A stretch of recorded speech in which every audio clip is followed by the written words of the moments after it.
If you're dealing with knee pain, whether it's from an old ACL injury, post-surgery issues, or just chronic discomfort, I'm gonna walk you through exactly how to fix it at home with the same approach that saved my knees after 4 ACL tears in one knee. As I just said, I tore my ACL 4 times on the same knee in the course of 8 years. And here's the crazy part. After every tear, I got the surgery, did the rehab, and passed my return to sport testing the first time, every single time.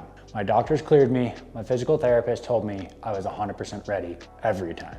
And yet, within months, my ACL would tear again, and again. After my 4th ACL tear, the MRI showed something I never expected.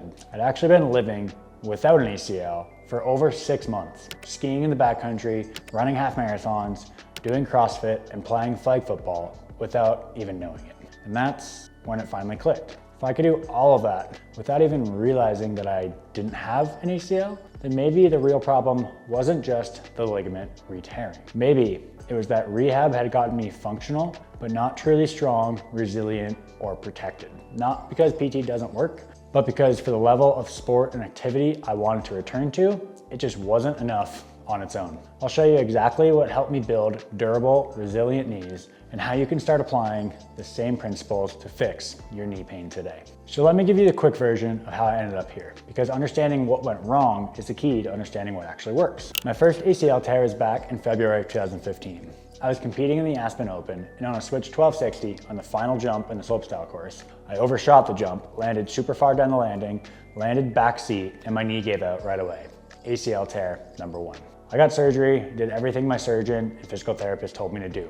I went to PT twice a week all summer long. 6 months later, I took my return to sport test and passed with 100% symmetry between my injured leg and my healthy leg, something that rarely happens. They told me I was ready to go, I was ready to get back on my skis. But just a few months later, I re-tore that same ACL doing a trick I'd landed 1,000 times before.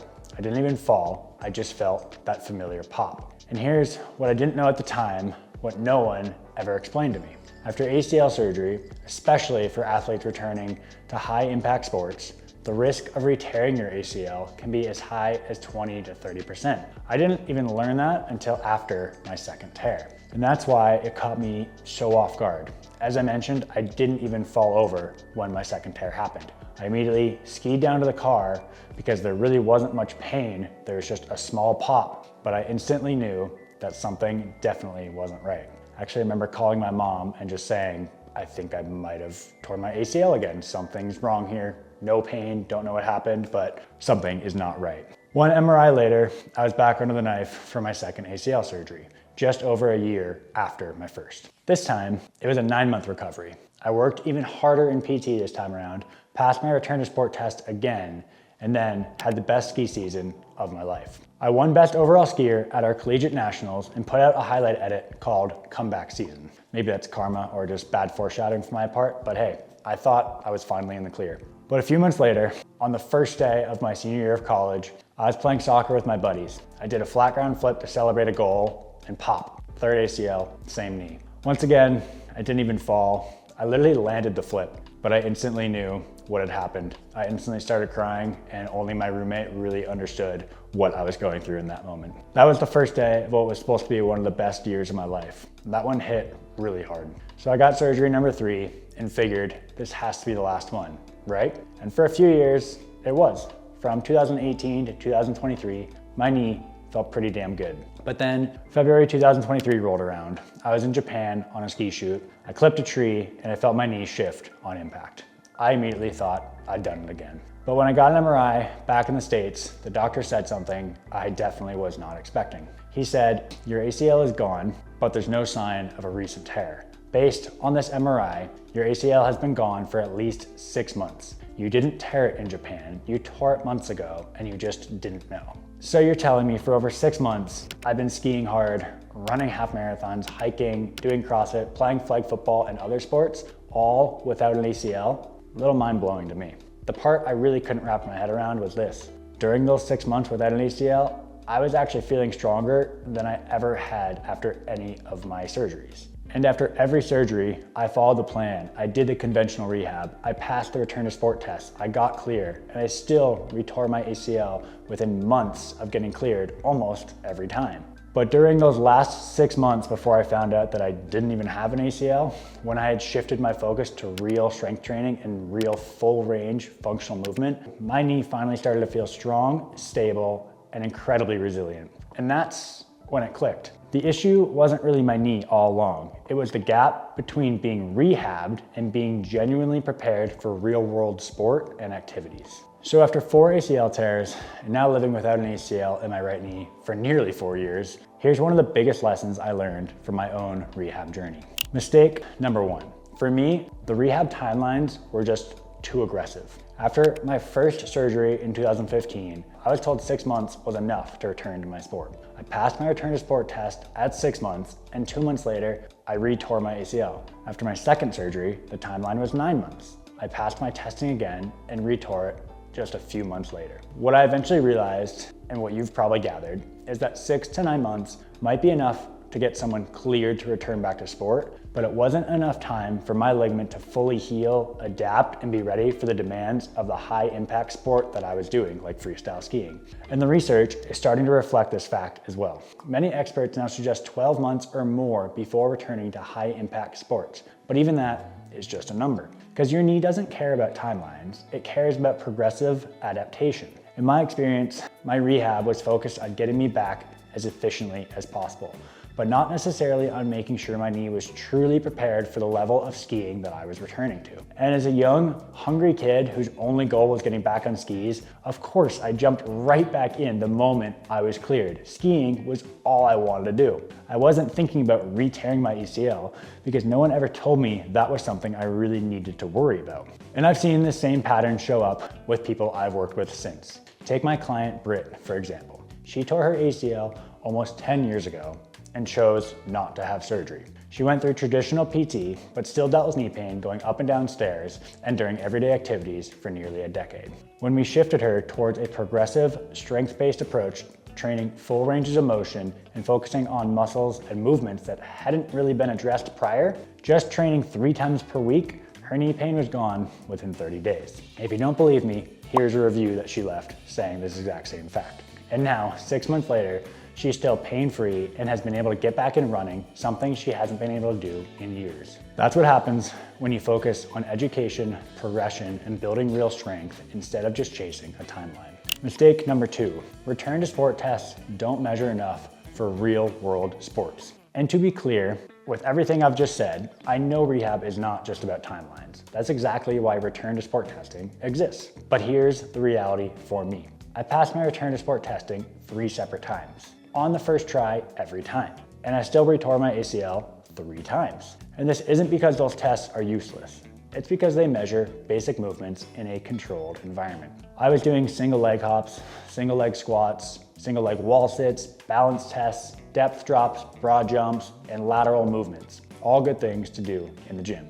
But they didn't test the things that actually mattered for me, for my situation. It's just a standardized test, right? They didn't determine whether my knee could handle landing awkwardly on uneven terrain, whether it could absorb impact when I was tired and my form started to break down, whether it could stabilize during a fast, reactive lateral movement in a real sport, not a controlled gym setting, or whether it could hold up landing a 60-foot jump on skis with that amount of pressure.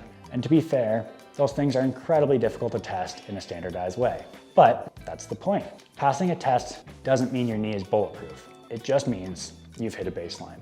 And for me, personally, that baseline wasn't enough for real-world demands, especially for the level of skiing that I was returning to. Mistake number 3, rehab often stops at basic strength without emphasizing what actually protects the knee in the long term. In my experience, physical therapy is great at getting you back to normal. You do leg extensions, leg press, step downs, squats, clamshells, abductions, and a lot of balance work. All fantastic, great stuff. You restore basic ranges of motion and basic strength. And for many people, that's enough. But for me, and the level of activity that I wanted to return to, it wasn't. Beyond that baseline, my rehab didn't emphasize on building the key muscles around my knee to the level of strength that could actually support long-term real-world durability and injury prevention. Most programs stopped around parallel squats and basic loading for me. There wasn't much focus on deep, full-range movements or long-term progressive strength training that prepares your knee for impact, fatigue in unpredictable environments. And more importantly, there were entire muscle groups that just weren't emphasized enough. Muscles like the tibialis anterior, the muscle on the front of your shin that helps absorb force and protect the knee from impact. Or the soleus, a deep calf muscle that's really only heavily involved when your knee is bent. Something I was never exposed to, but is now a staple in my own training with many of my clients and myself. The VMO, the teardrop-shaped muscle in your quad located right above your knee. It plays a major role in knee tracking and overall stability. The hamstrings, and I can't emphasize this enough, arguably the most important muscle group when it comes to protecting the ACL. I never did heavy RDLs or deadlifts in rehab, and I didn't even know what a Nordic curl was during my 4 years of ACL recovery. Or the hip flexors, which play a huge role in reducing stress on the knee and controlling movement, another area that was barely addressed for me. The point is this, rehab did its job, it got me to a baseline, and then I was sent on my way. But your knee needs continued progressive overload over time to actually build long-term strength and durability. And honestly, part of that was on me. I didn't know any better at the time. I just assumed PT was enough. That's the point of return to sport testing, right? I passed the test, I'm good to go, return to sport. At the time, back when all these tears were happening, I really wasn't someone who loved strength training the way I do now. But the point is that gap, the space between being rehabbed and being truly prepared, is exactly the gap that I fell into 3 separate times. And like I said, it's no one's fault. Not everyone needs to return to high-level sport, and PT has to work within those real-world constraints. But this is the gap that a lot of people fall into. It's not just me, and it's why so many people end up dealing with chronic knee pain, imbalances, and lingering weaknesses years after their injury. So after living without an ACL for just about 4 years, while still skiing, running, playing sports, and staying very active, here's what actually worked for me to get out of knee pain and build real strength. Principle number 1, building strength through full ranges of motion. For years, a lot of us were told, don't let your knees go over your toes, something I heard all the time in physical therapy. Your knee is designed to move through a full range of motion. And if you never train those ranges, you'll never build strength there. When you do train through full ranges of motion, you build strength at every angle. And that's what actually makes a knee more capable and resilient in the real world when real stress is placed upon it. So instead of avoiding depth, start exploring it intentionally and progressively. That can look like deep squats on a slant board or knees over toes movements like AT split squats, where your hamstrings cover your entire calf. These movements don't just build strength, they also encourage blood flow and synovial fluid to the knee, which helps lubricate the joint and often eases stiffness, inflammation, and irritation over time. And you definitely don't need to jump straight into deep squats on day 1. The key is working to your pain ability. On those ATG split squats, elevate your front foot. Stay at a pain-free range. Movement is medicine, but only when it's dosed correctly. Start where it feels good and gradually increase depth as your tolerance improves week over week. You're playing the long game here, not the short one. I've seen this work with people coming back from all kinds of knee issues. Take Shaggy, for example. Before working with me, he could trail run 2 to 3 miles before his knees started flaring up, started hurting, despite having no previous knee injuries. After 3 to 4 months of progressive, full-range strength training, focusing on the entire lower kinetic chain, he was running as long as he physically could. He went on to complete a 50K with 0 knee pain. That's what can happen when you train your knee through the ranges of motion it's actually meant to move through. Principle number 2, train the muscles that don't get enough emphasis in rehab. Your knee doesn't work in isolation. Knee pain is not just a knee issue. Your knee is supported by an entire system of muscles, and that system needs to be strong, not just activated. If your knee is gonna hold up in the long term, you've gotta have the muscles to support it. In my experience, as I've mentioned before, rehab did a great job at restoring movement and basic strength for me, but it really didn't emphasize building enough strength in the muscles that actually protect and support my knee in the long term. Take the quads, for example. Rehab often introduces quad strength with leg extensions, step downs, and basic squats. Say Spanish squats or maybe squats with a barbell in the back, but that weight never got that heavy for me. Anyways, this is all a super important starting point. But to truly protect the knee, quad training has to progress beyond these movements. That progression might look like two of my personal favorite movements, slant board squats and Poliquin step-ups. Poliquin step-ups allow you to train short-range strength in a knees over toes position, similar to walking down the stairs. You can add weight in this position, really strengthens that VMO, which helps with that knee tracking and overall stability. Slant board squats, as I mentioned, allow you to work full range, generate synovial fluid to your knee, and bring that healing and blood flow. And then from there, it needs to progress even further into real-world strength work. Movements like front squats and back squats, Bulgarian split squats and kickstand squats for unilateral strength work, where the quads produce and absorb force over meaningful load and you really get some strength gains. For the hamstrings, strength is non-negotiable. As I said before, the hamstrings play a massive role when it comes to protecting your knees, especially your ACL. Your hamstrings help to decelerate the tibia and reduce strain on the ACL, especially during landing and change of direction, quick change of direction. That's why I like to prioritize deadlifts, RDLs along with single leg RDLs, prone or banded hamstring curls, and Nordic curls, building both lengthened and shortened hamstring strength to make sure we're getting both sides of the coin there. Then you support that foundation with the muscles that often get overlooked. As mentioned before, the tibialis anterior and calves are two major muscles here that get often overlooked. These both help absorb force and protect the knee from the impact. Your hips as well, which control alignment, rotation, and overall movement efficiency. This is how the knee stays stable when things get heavy, fast, and unpredictable. And again, this is not to say that rehab ignores those muscles, but in my experience, they weren't emphasized long enough or loaded heavy enough to prepare my knee for the demands of my sport. And principle number 3 is progressive load over time. You don't build bulletproof knees in 6 months. You build them over years. Real knee health isn't about rushing milestones or checking boxes. It's about progressive exposure to load over time and in the right order. I like to think about it in 4 layers for myself and a lot of the clients I work with now. Foundation, mobility, strength, and then power. You start with the foundation, say isometrics and stability work here to calm down pain and build that strength where you need it. Movements like banded TKEs, Spanish squats, wall sits, single leg balance to build endurance, control, and trust in the joints. From there, you can start layering in mobility using controlled strength through range, like 80 split squats, slant board squats, RDLs, and other movements that take the knee through deeper, pain-free positions. Then comes strength, front and back squats, deadlifts, Nordic curls. This is where you build real capacity, where the knee learns to handle load, absorb force, and stay stable under pressure. This is also where you intentionally strengthen the muscles that often get missed or undertrained. Those calves and tibialis muscles for impact absorption, the hips for the hip flexors, adductors and abductors for alignment and control, and as mentioned before, those hamstrings to help protect the ACL and decelerate the knee under load. And finally, you focus on power, plyometrics, jumps, sprints, and sport-specific training that prepare your knee for the unpredicted demands of real life and sports. The key is progression.